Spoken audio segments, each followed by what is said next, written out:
All right. Hello, everyone, and welcome to the second interview that I have done for the Wrestling with Tomorrow podcast. What's really interesting about this is this is the only place that you can see the video feed of that interview is right here on YouTube.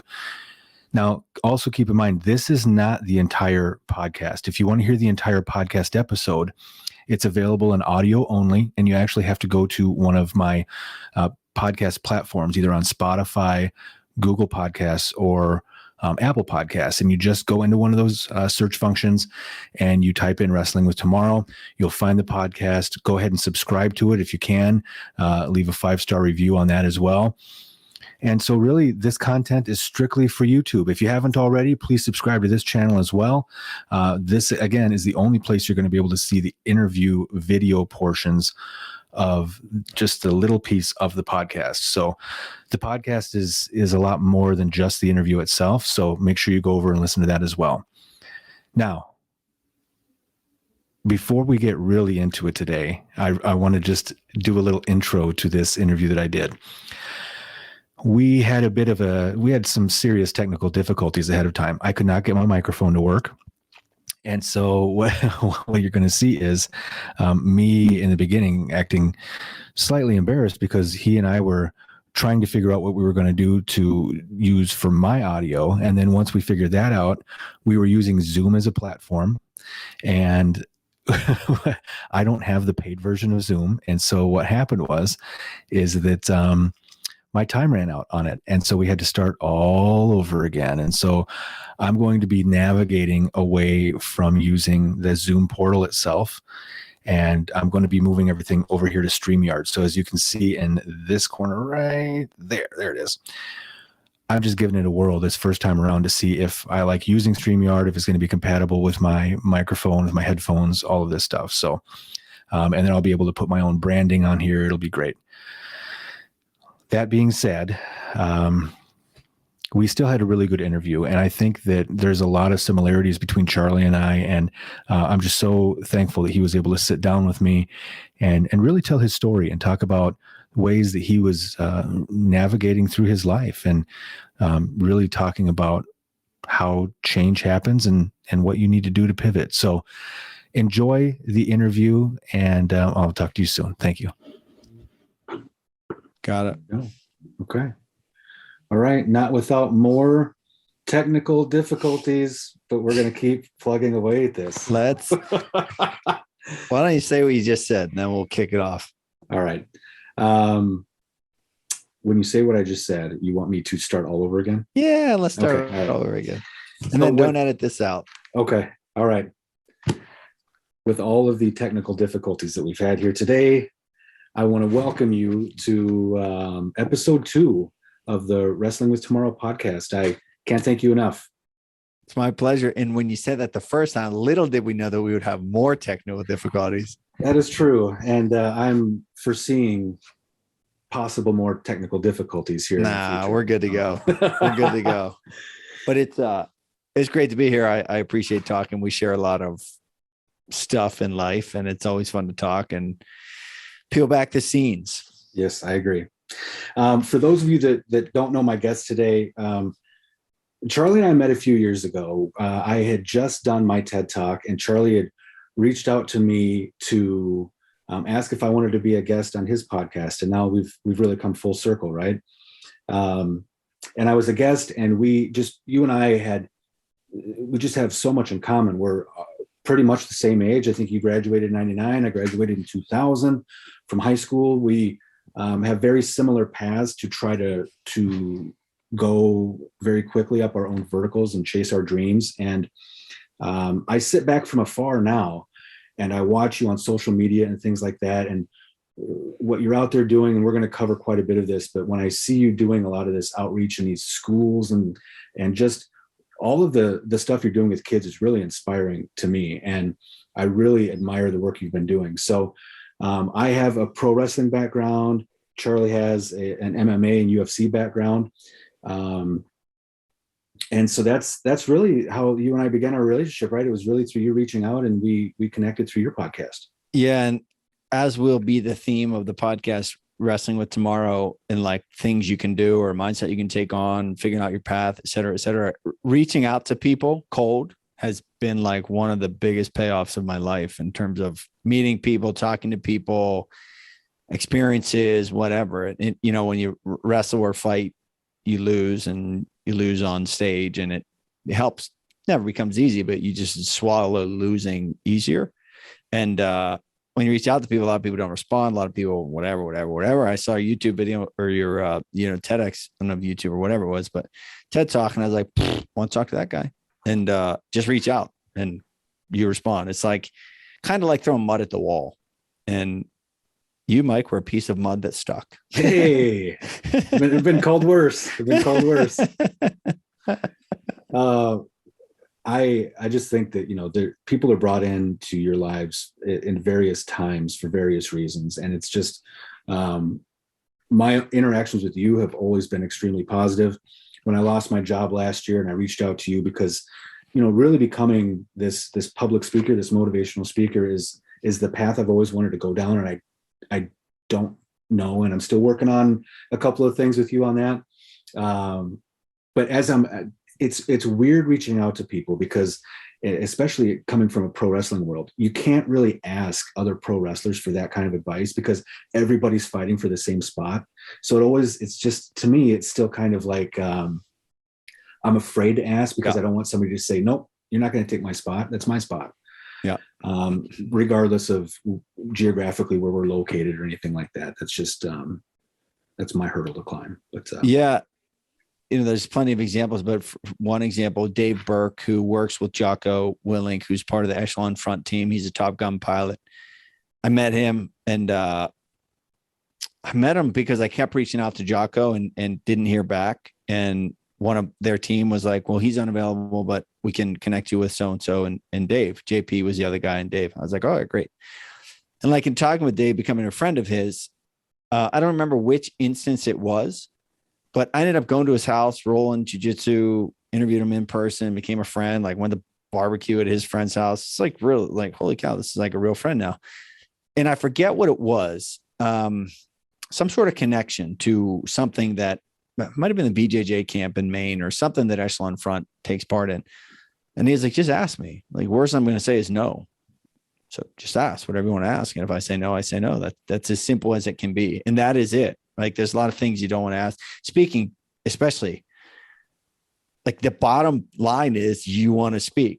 I want to speak. I want to come into your school and share my story with your students. Is that something that can happen? Yes, no, maybe, let's go. Rather than just feeling safe in the indecision realm, right? I'd much rather just ask and get it over with. There's the book Success Principles by Jack Canfield. There's one of the success principles is SW. Some will, some won't. So what? Someone's waiting. And that's it. Just keep going. Ask. And then someone will bite, right? Or find something else to do.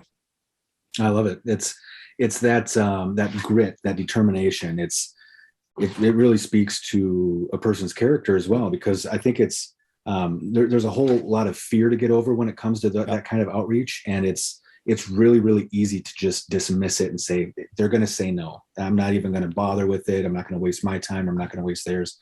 And again, I admire that about you as well, because you've not been the type of person that's ever taken no for an answer. And I want to talk about all of those situations that have come up and what you've done to overcome those hurdles of your own. But first, let's talk about early life. Where'd you grow up?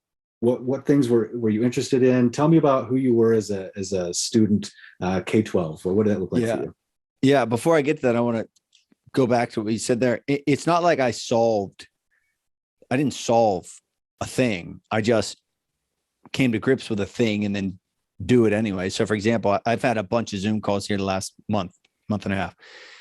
Yesterday, before my last Zoom call, I was like shaking here because I was like nervous. And I'm in my office, which is in my basement. Nice setup, whatever, but I'm alone, right? And you're cold outreaching, and it's easy to bring on like this negative feeling like I'm alone. I'm here. I'm in my basement. Again, it's a nice office, whatever, but I'm alone. So like this, like the world is coming down on you or looking inward. And I'm like, oh, what am I going to say? I've done this 100 times. I know what I'm going to say. So I'm like, I literally got up and started doing like calisthenics over there to just like loosen my mind and my body up. So it's not like I'm not like that. I just do it anyway. If you talk to my wife, she'll be like, Charlie's the most insecure person ever. Yeah, but I still do the thing. So it's a weird, some people aren't insecure at all. More power to them. But more often than not, it's acting with the insecurity. I think that's like the key really to anything. See, and that's a little peek behind the curtain, because nobody would have ever guessed that you had any kind of insecurities unless you told them, right? But that's something that that a person actively has to work on, because that's, first of all, self-diagnosing that is a really big deal. And second of all, being able to actively try to fix that is a really hard thing to do. So I think that, my hat's off to you to be able to do something like that, because not everybody can. No, and it getting knocked out on live television really humbles you. There is that. Shakes the webs out, shakes the web out, whatever. But that's also why it works so well with kids, because kids see a fighter and they assume, kind of rightfully so, this guy should be really tough and like a freaking steel. But I'm not. I'm the opposite of that.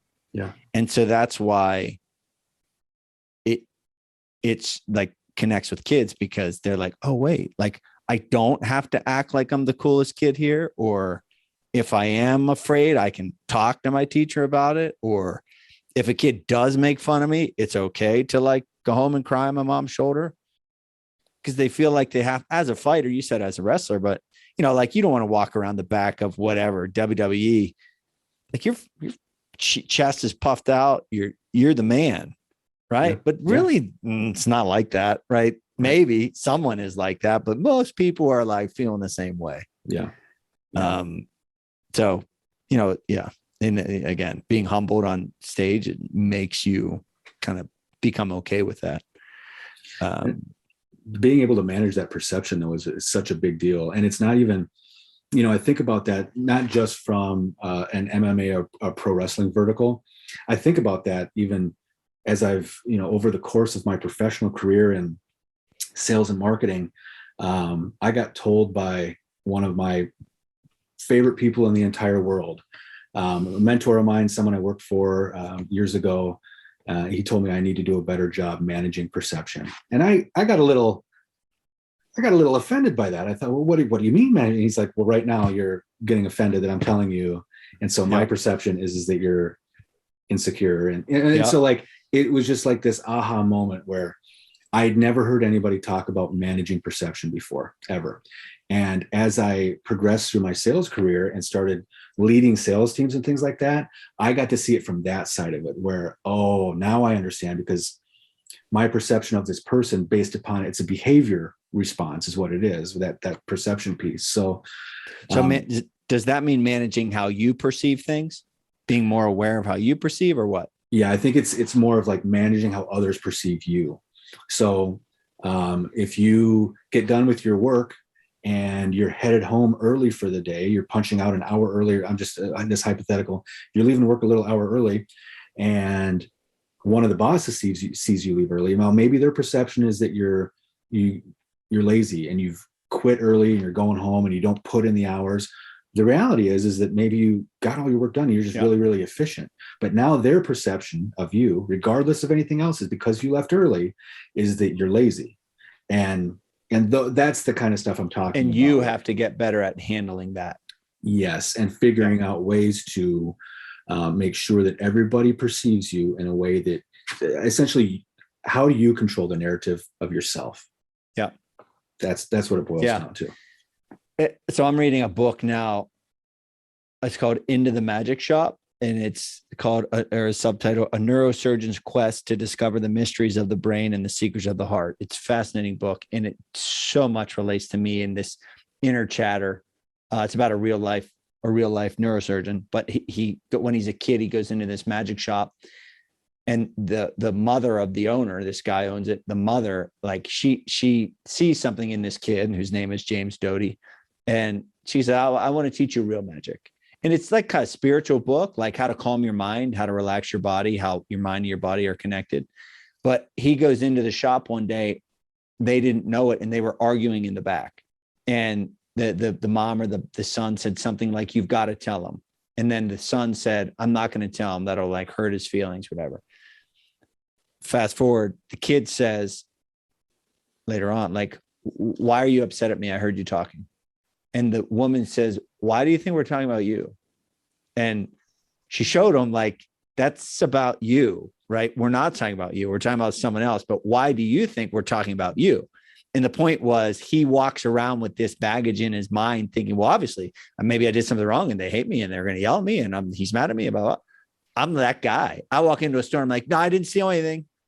And like, why would I steal something? Why would they think I stole something? Like, but it's a reflection of the voice in my head, or the DJ, as they call it in that book. That's funny. Yeah. Another good point. Yeah. But my upbringing, central Pennsylvania, closer to Pittsburgh than Philadelphia. Kind of a idyllic childhood. Mom, dad, 3 siblings, big extended family. You know, what family vacations with all of us. There were 9 grandkids. Pretty rural. I grew up wrestling, die hard from the time I was 8. It was my life. It's what I was. I was a wrestler, and that everything revolved around that. All my siblings, we got along. Graduated academics and athletics. It was like pounded into us, you know, whatever we'll provide for you. You guys do your best in the classroom, on the sports field, whatever you do. And then graduated from high school, got a scholarship to wrestle at Lock Haven University, which is a small D1 school in central PA, kind of near Penn State.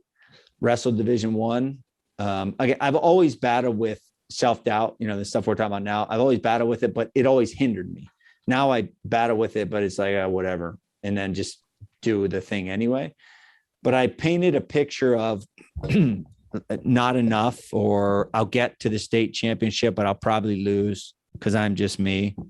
Like, why the hell would I say that? But I don't know, but I did. And I did lose twice. So it like went to college, carried much of that the same way. And then I kind of hit, I mean, it was nothing prompted it, but it just happened where it was a tournament, the first tournament of my 5th year of college, senior year of college. And I just like equated to taking off a backpack of rocks. And I just had a quick conversation with my dad and my brother. I said, guys, I love this sport, but I've hated my college experience. It's my last year. I'm done. I'm just done. I'm going to have fun. And that's it. So let's go. And I had a great senior year, finished in the top 12, Division I, college wrestling.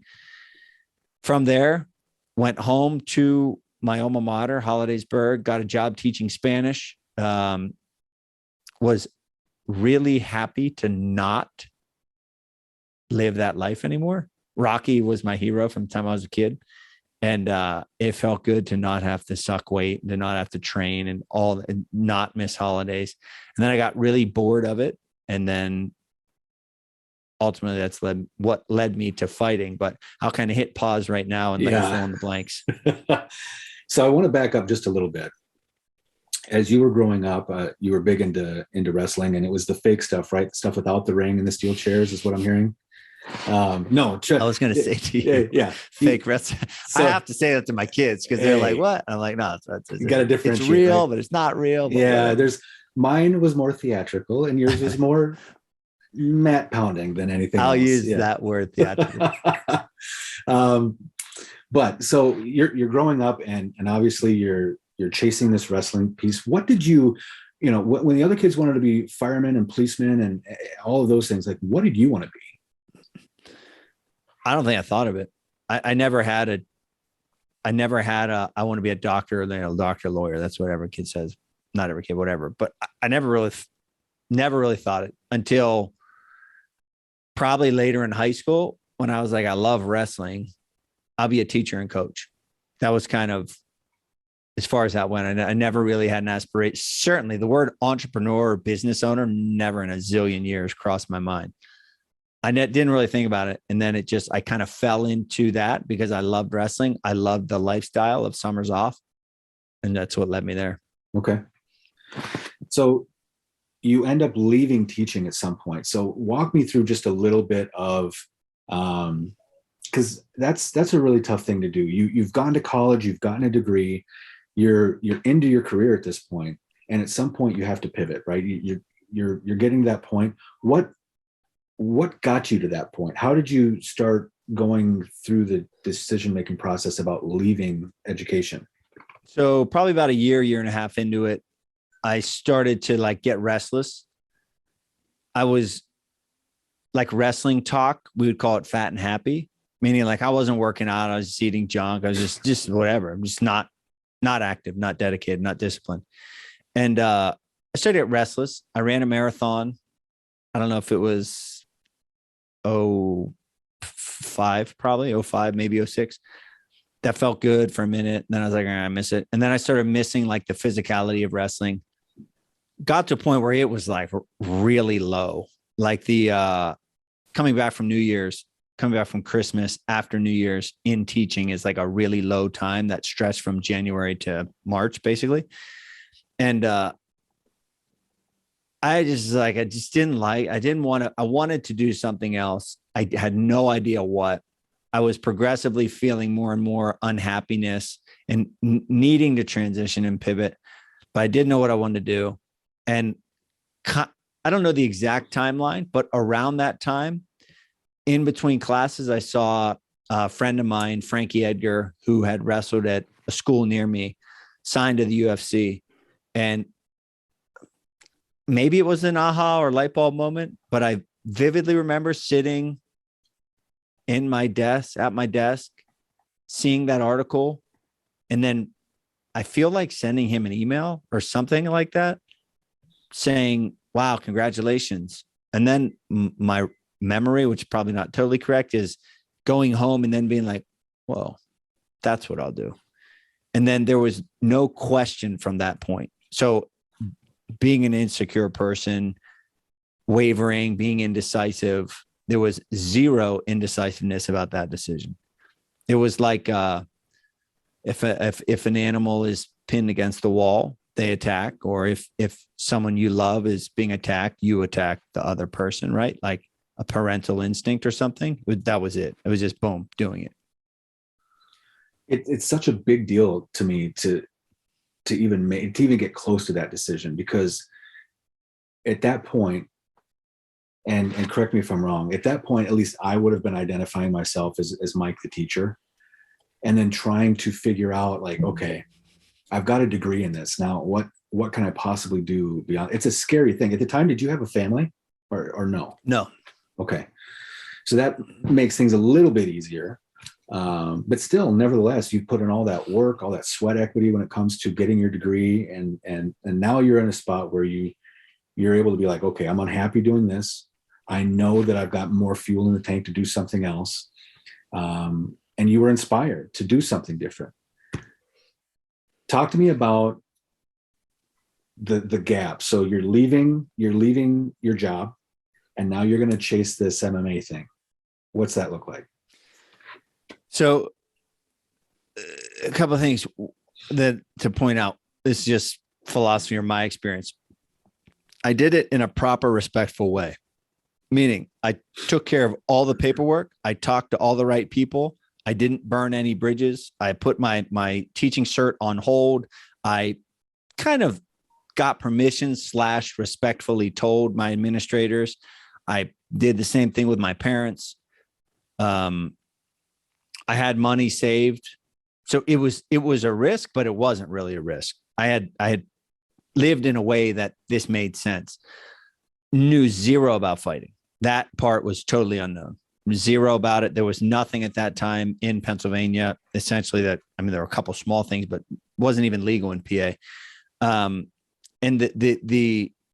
I could have looked for every reason to not do it and could have found every reason not to do it, but it didn't even, it was like that part of my brain just didn't work. It was not existent.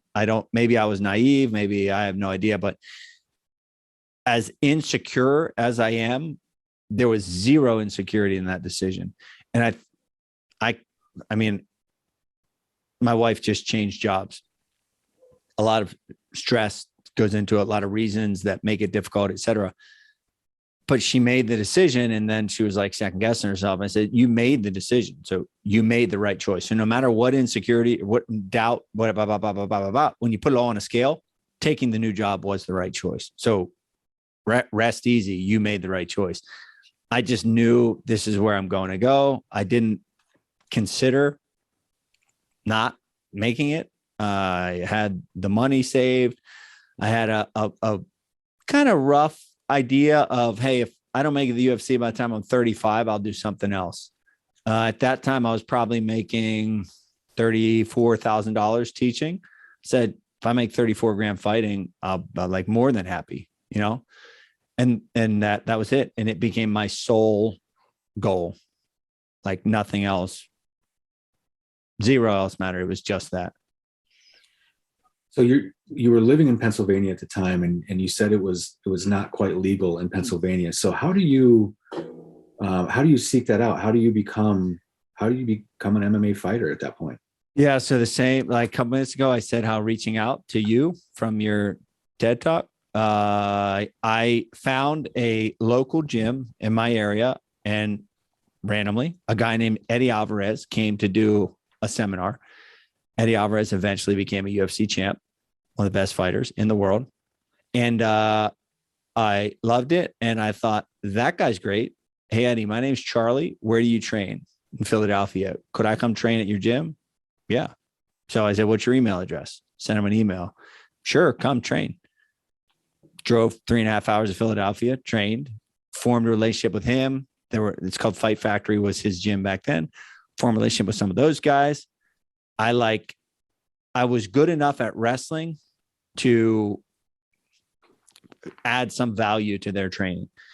And that's how it got started. And then from there, I just maintained a relationship with him, found another gym in my area, connected with good people there, and was like just piecing together, literally piecemealing together skill acquisition and understanding what the heck fighting was. And in the process of all of this, you also got your master's degree. Where did that fall in this whole timeline? So I taught Spanish from 2004 to 2007. And then I was in grad school from about 07, maybe through 09, it's got summer or whatever. I'm not sure exactly, but so, let's say 05, late 05, 06, it was getting my feet wet locally. I believe November of 06, I had my first amateur fight. Through July of 07, I had 5 total amateur fights. And along this way, I'm learning what the word promotion means. I'm learning what amateur and professional. I'm learning local gyms, regional gyms. Technically, I'm learning how to fight. And then just piecing it together while I was teaching. So I was fighting amateur while I was teaching. My first pro fight was summer 07. I resigned like that. I don't know what the exact date, but I resigned 07, started grad school fall of 07. So as I essentially got permission or got my parents on board with it, my mom said, okay, but on one condition, you would go back to school. So I got a GA, like doing things also smart and effectively. You and I were talking about speaking business. Like you can pay 10 grand and get something that's pretty good, or you can pay 1 grand and get something that's 5% not as good, but still you're making off better. So when I left, I tried to do things smartly and economically. And so I got a GA, which paid for my graduate degree, got a little stipend, started fighting professionally, fell into a good tournament in the fall of 07, where I made probably 16 or 17 grand over the span of 3 months, which was total coincidence, and just pieced it together bit by bit. Now, before that, you had gotten the opportunity to be on a television show. It was called Pros versus Joes on Spike TV. I remember seeing the show because at the time, Monday Night Raw, I believe it had a Spike TV deal as well. So like pro wrestling was on there. Talk to me. We're going to get back to these pivoting pieces, but we can't do it without first talking a little bit about that show. You were very early, very, very early on in your MMA career at this point, and an opportunity came up. How did you stumble into the opportunity? Yeah, so that was actually before fighting. That was I filmed in December of 05 and it aired in May of 06. And Pros versus Joes was, I feel like, the thing that made me be like, boom, I need the spotlight. Like, I want the spotlight.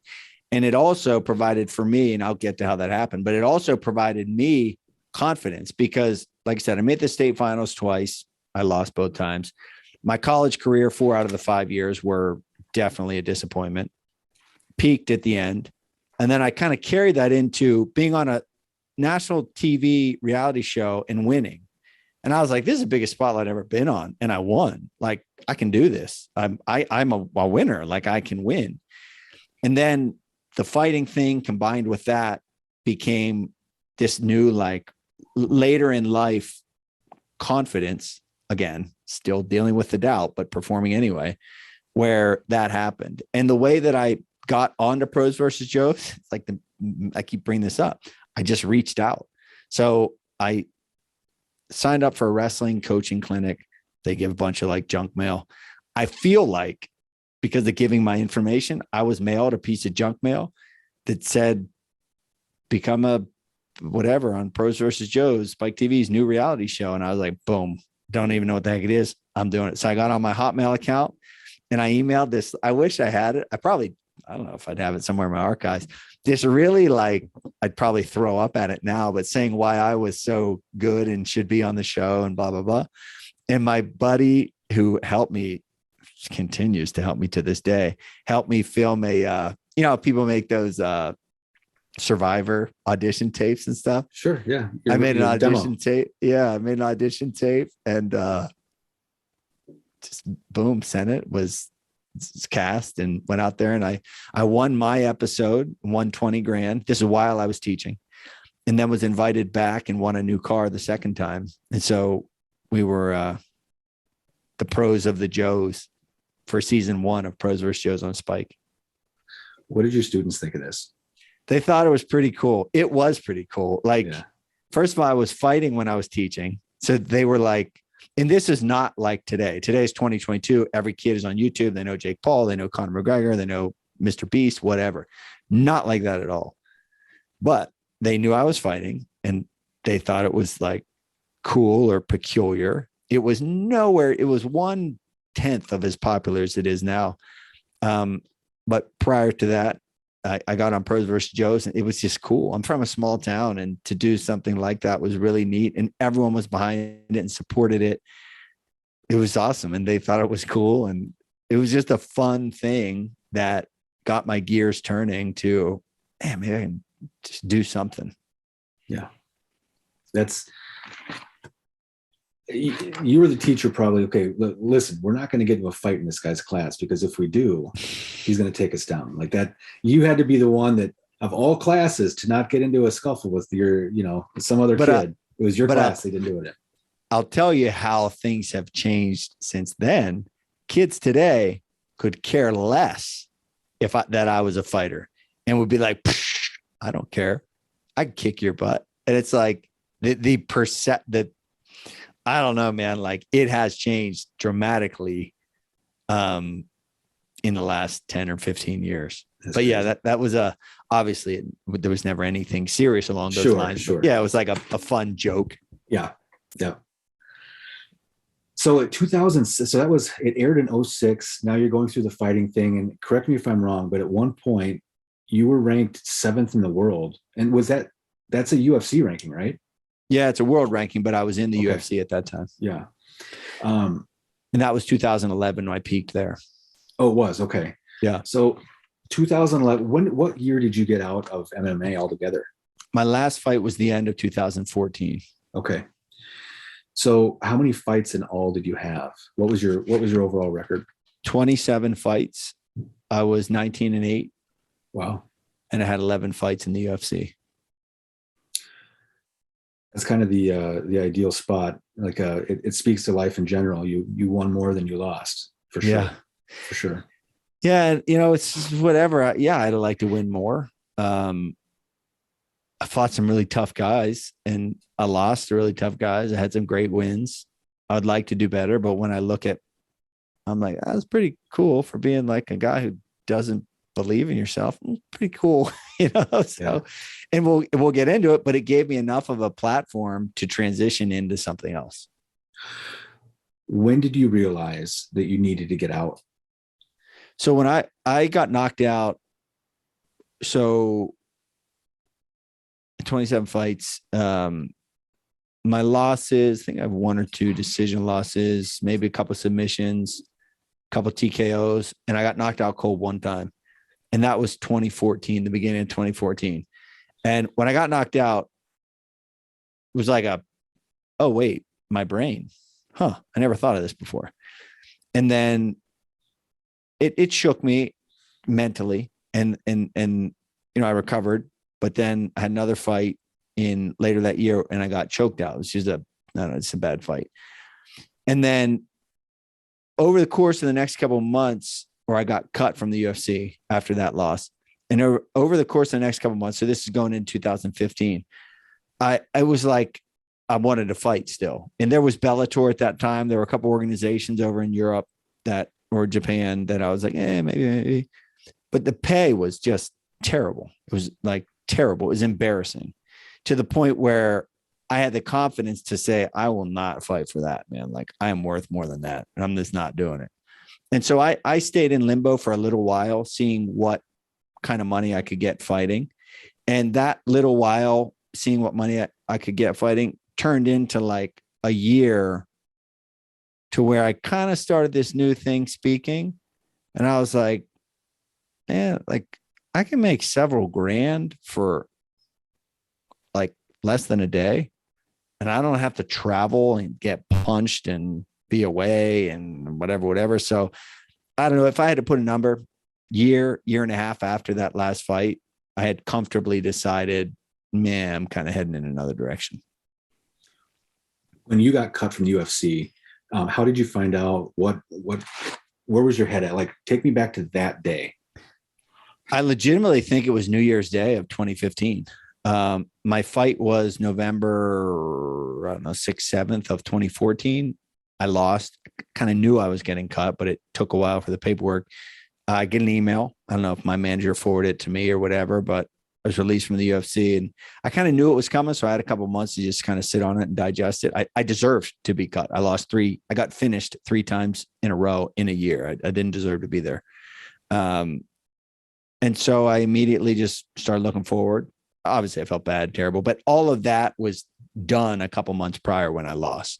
It was like the healing process had started training again, traveling to Philly, which is like almost 2 hours. And we had a baby and it's like, I'm not making money. What am I doing here?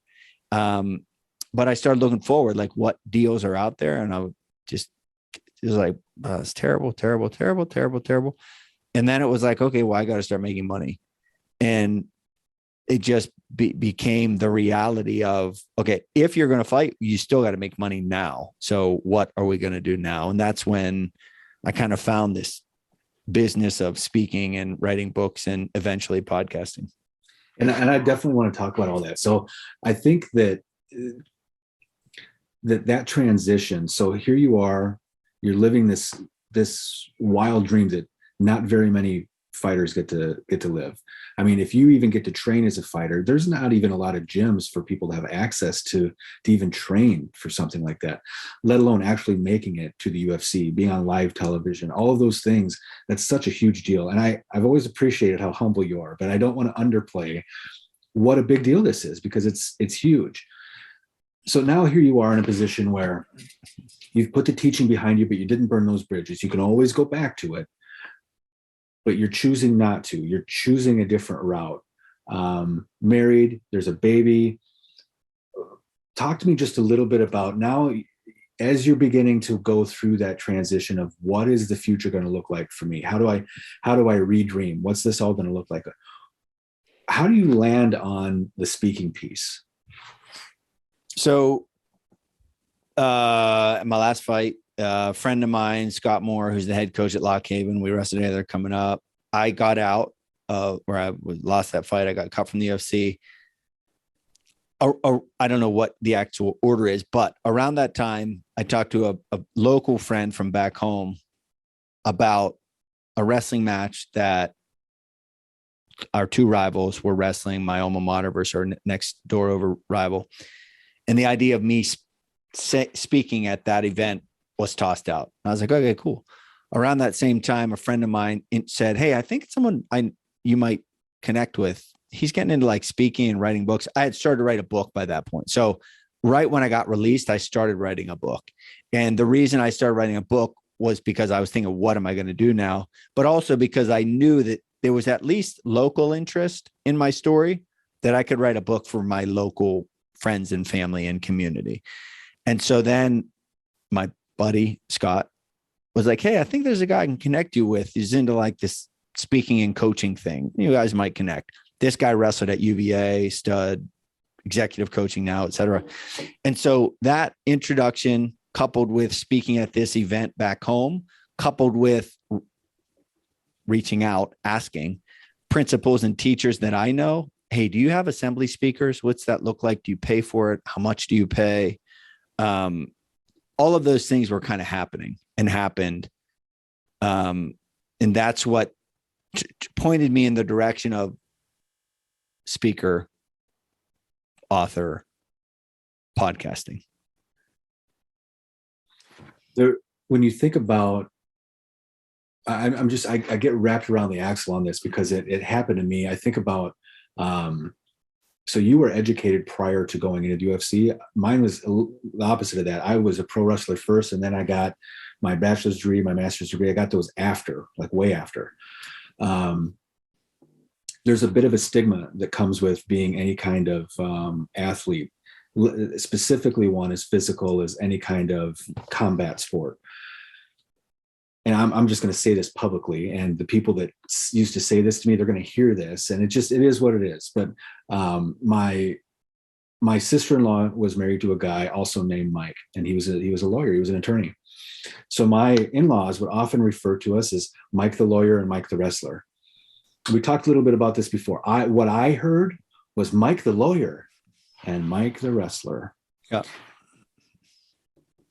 And it wasn't uncommon, because what happens is people think because you're involved in such a physical sport, such a physical position, that you're an idiot, right? You've got nothing in between your ears and you have nothing else to offer. That's a really big deal. So to be able to overcome that. So now here you are in a position where, yeah, you've got a degree, you were a teacher, and now you're reaching out to schools. Did you lean on that a little bit? Did you say, here's what my background looks like? Yes. And then I became a fighter. Here's what I learned. Like how does that messaging sound for somebody that's been down your path? I think I did do that, meaning share my background, but I do it much more effectively now. And the thing you're talking about, we're talking about reflection of me or reflection of you, whatever. I never considered it. I never got a B in college. I love books. I read a book a week, whatever. I don't think I'm dumb at all. Like, I know, like, some of the things I'm a meet at, but I'm not, right? So it doesn't even acknowledge. I don't even acknowledge it because I'm just not. And I know that. I talk to kids about confidence. The only reason I feel that way is because of the work I put into getting those good grades and to studying and to reading. And so I know I'm not. So I don't have to worry about it at all. The things that I worry about are probably the things that I doubt in myself. And that's the only reason those other voices, I take that as doubt, in myself as well. But I did make a decision. Hey, fighting is not good in school. So that might be a hurdle that I have to overcome. And I accepted, I think, pretty early on, if that's a problem, then I'm not going to defend. Like, if you think it's a problem, I'm not going to beg you to not think it's a problem. I know it's not a problem. I know the message I bring is extremely powerful and effective to kids. Like, if you don't want to do business with me, I understand it. I don't agree and whatever, but I'm not going to fight it. So the meathead thing or being dumb, I didn't really pay attention to. The barrier of fighting, I'm aware of, and some schools just don't. I don't know. They don't dig it. But whatever. Some will, some won't. So what? Someone's waiting. So just reach out to the one that will. I think it's so important for anybody who's listening to this that ever has any kind of self-doubt, that thinks that they're going to get pinned into a corner because of what somebody else painted them to be. I think that you and I are prime examples of being able to overcome that and show them that you're worth way more than somebody's telling you you're worth. Because there are going to be usually, and I think my wife gave me this advice at one point. She said, if they're not talking about you, regardless if it's positive or negative, if they're not talking about you, that's the bad thing. Not the negative talk. It's when they stop talking about you. And really keeping front of mind with people is so incredibly important. And with your outreach and your grit and determination and never saying no, or never accepting no, is really what you're doing. It's something that not everybody thinks they can do, but they can. They just have all of this self-doubt that you've talked about. And another thing also, like the if Mike the lawyer is happy being Mike the lawyer, great. But how many people are actually happy, right? Like the amount of people doing the right thing, quote, the right thing. How many are happy? Not a lot. I know a lot of people, and I know a lot of people who are not happy. I have my own challenges in life, but I don't. So it's a weird thing, but I don't necessarily feel sad at the end of vacation, right? Because I know I'm going back to a thing I love to do. I remember when I was a kid, I used to feel so sad at the end of vacation, or I hear people say how sad, and I just remain, it's awesome. I also know that I get to come home and do what I choose to do. And so at the risk of being thought of as a meathead or insecure or not having health insurance, I do have health insurance, but that's a major concern. Not having retirement, proper retirement. I do have retirement. I just have a different type of retirement. Okay. But I'm okay with that. But there's a cost to picking that path. I do want to say this too, just in case you don't bring it up. Every transition that I've made is built on previous skills and a previous skill set. I'm not trying to be an NBA player. I'm not trying to be a famous guitarist. I'm like building. Scott Adams, the creator of Dilbert, How to Fail at Almost Everything and Still Win Big, is a great book. Mike, you should read and everyone else should read. But he talks about skill stacking. Like, I'm just building. I wrestled. I took those skills and learned to fight. I took the skills I learned from fighting, being on stage, being in the center, winning and losing, being in the spotlight, being interviewed. Boom. Now I speak on a stage, write a book. Write a book, start a podcast. It's all built on each other, and it's a web that all works together. It's not connecting a bunch of random stuff together. So as kind of off the wall as it seems, it all makes sense to me in my brain and how it's organized. Yeah, it makes sense to me as well. Do you think that building piece, do you think that's a short-term or a long-term thing? A long-term, whatever. I don't know if I'll do anything next. I don't really want to do anything next, but if I do, I've learned a lot about business. So maybe I start a separate business because I know things about business. Maybe I start a gym because I know a lot about wrestling and fighting and business. And now I start a business that is a gym, whatever. I mean, I mean, it's a long-term idea. I just love the idea of that whole building piece. I told my wife, I think it was a year ago. So I got laid off from my long career a year ago. And I told her, I remember telling her, don't worry, we are in the building phase of our lives right now. So, I just turned 40 and I'm not close to like retirement age or anything like that, but it's really trying to figure out like, what are those things that you want to stack on top of each other in order to make a long-term gain. And that's why I asked you if it was long-term or short-term, because in my mind, the building phase is like evergreen. It's just going to continue on forever and ever. Till I die, literally till I die. Yeah. Like a big thing with my wife taking this new job was, well, how's that going to affect our retirement? And I said to her, look, like, I don't know, but I'm not stopping making money until I'm dead. So yeah, if a normal person stops making money at 65, if I'm still living at 85, I'm going to still be making money. So that 20 years is worth something. Right. You're right. And especially like I'm kind of in that mode where I'm looking far enough down the road where I'm trying to figure out if doing the speaking thing is what I want to do long term. And you know what that means? When you just brought it up, what that means is that people like you, people like me, we are not fortunate enough to be able to retire, or maybe we're fortunate enough that we don't have to retire. Correct. You know, maybe that's really it, because it's really, and it's such a cliche. And I think you said it, if find something you love and you never have to work a day in your life. Yep. It's a cliche for a reason, but it's true. And I think that if anybody that's listening to this or watching this has the ability to do something that they love full time, you owe it to yourself. And think about this as well. Like, what are you risking by not doing it? That's the big piece. What are you risking by not allowing yourself the opportunity to chase that piece? Yeah. My oldest brother, right before the pandemic hit, so fall of 2019, was diagnosed with a brain tumor, a very deadly brain tumor. And he's 47. And that, in combination with the life I was already living, has only reinforced this idea of like, holy smokes, man, like we are not here to hate what we're doing. Yeah. And there are many paths to happiness, and some people need security. I like security, but there's aspects where I don't know. I'm okay with being up there. I just said to my wife, I was like, look, worst case, we sell a car, we sell our house, like we stop getting Netflix. Like there's things that you can get rid of that we don't need if it comes to that. Whereas to her, it's very important to have that security. For me, it's much less. I favor the, it's kind of basic, right? We're all kids. As many like famous, successful, rich, whatever people that I meet, I realize like we're just kids. Like we're just kids. We're just trying to figure it out, just trying to fit in, just trying to like have friends. Like I'm just trying to feel good. I want to have fun. Like that's it. So we're kids. So I what do you want when you're a kid? Just want to wake up and play and have fun and go to bed and be tired. Like that's as simple as it can be.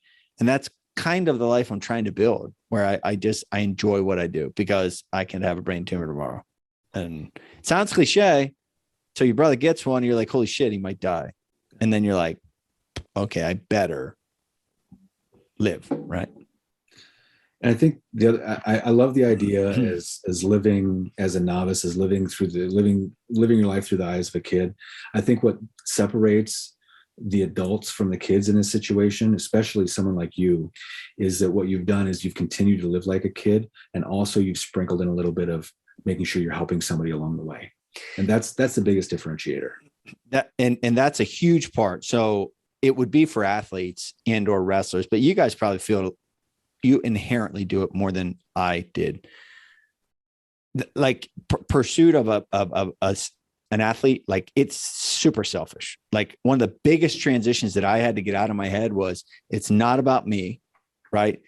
It's kind of about me, but it's really about them. Like, what do I give them through me? Right? Like, I'm Charlie. I did this. I did that. I did that. Okay, bye. Like, no, the hook is me, right? I had to become okay with that because it can feel like you're arrogant, but no, that's the reality. The hook is me and my story. But that's not what they're paying me for. They're paying me for the lessons in that story that they can apply to their life. And that was a giant thing to consider, where if you go to my website, I need to show you me, but I need to show you what, quote, me or my story or my experience can do for you. Like if you don't have a personal story, it's all about the customer. But if you have a personal story like you do, like I do, I believe my experience is you need to know about me because that's what helps to create the value for you. Yeah, I agree. When I did my TED Talk and I worked with some of the actual TED curators, I'll never forget this piece of advice. They told me, your story is no longer for you. You've lived it already, and now it's yours to share. And you need to share it with everybody and share it without hesitation. And I always thought about that. I'm like, it's my story.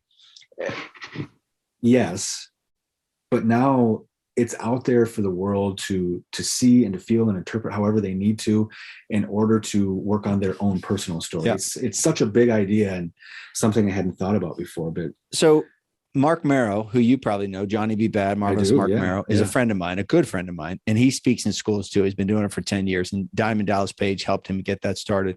But I would like try to make it, you and I were talking about speaking programs, right? And paying money for things, and people can make it real complex. Mark was like, I would like take a course or read a book about blah, blah, blah. And then I would ask him these questions, and he would kind of like, whatever his literal words were, the picture was, I just share my story. That's it. That's it. So share your story. Figure out the lessons in that story, but you don't need to think too far into it. Yeah. You have a story. Share your story. There is value in this story. So believe in that. Don't feel like an a-hole for sharing your story. Like that is the nugget that teaches the lessons.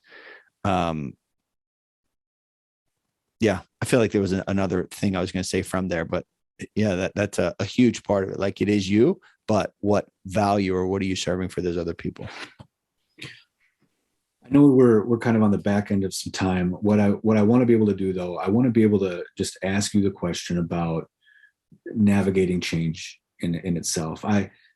The idea of this podcast is to talk to as many people as I can and really understand how they found their most success through navigating through change. And undoubtedly we've heard some amazing things from you today, and thank you for sharing what you have. I really want to hear from you as we look into the future. Anybody who's listening to this, and we're all going to have to come across a crossroads really, and have to make a decision one way or the other, left or right or forward, whatever it is, but it means change. How do you, at its most primal, how do you handle change? How do you navigate through that whenever you're forced to make a big change in life? I think, like, to keep it simple and effective, the answer to your question, I've identified a few habits that I do religiously that don't change no matter what. And that's exercise. That's intense exercising. It's eating well. And when I say eating well, I don't mean perfectly. I mean, like, it's systematic. I know that 85% of the time I'm eating super well. 15% of the time, whatever, let's get after it. Right. I drink water on a regular basis. I read books on a regular basis. I talk to people. I don't hide my feelings. That's how I navigate change, by doing those things. So when my brother was diagnosed, at the same time, my mom was diagnosed with autoimmune disease. We thought they were both going to die. They were both in 2 sister hospitals in Pittsburgh. We'd go from one to the other, expecting death at any day. And those things I just said never changed. I got up and worked out. I drank water. I ate well. I found a way to do the things I need to do. So I think sticking to useful, healthy habits is a controllables, right? Those are controllables. So I think identifying some controllables and sticking to them religiously is, a big thing that I do. I've seen some of your posts with your, well, first of all, you're working out and your things like that. I get tired looking at how much you work out. I cannot. Put one up. Oh my God. I get exhausted watching you sweat. There's one on my Instagram story today. It'll be gone by the time this goes out, but it is that my wife will say, like, ugh, you posted, not like, oh, like, ugh, you look so gross. Yeah. Yeah. Like, but it is what it is. It keeps me kind of grounded. I will say, from an eating healthy perspective, I saw you post about some avocado toast. And now let me tell you something. My wife and I have folded avocado toast into our routines. Oh, good. 4 or 5 days a week. Because of your post. That's great, man. I just had 2 avocado toast egg sandwiches today like a brunch. It's amazing. But that's it. And have you seen my Greek yogurt parfait? I have. Yes. That's another amazing one.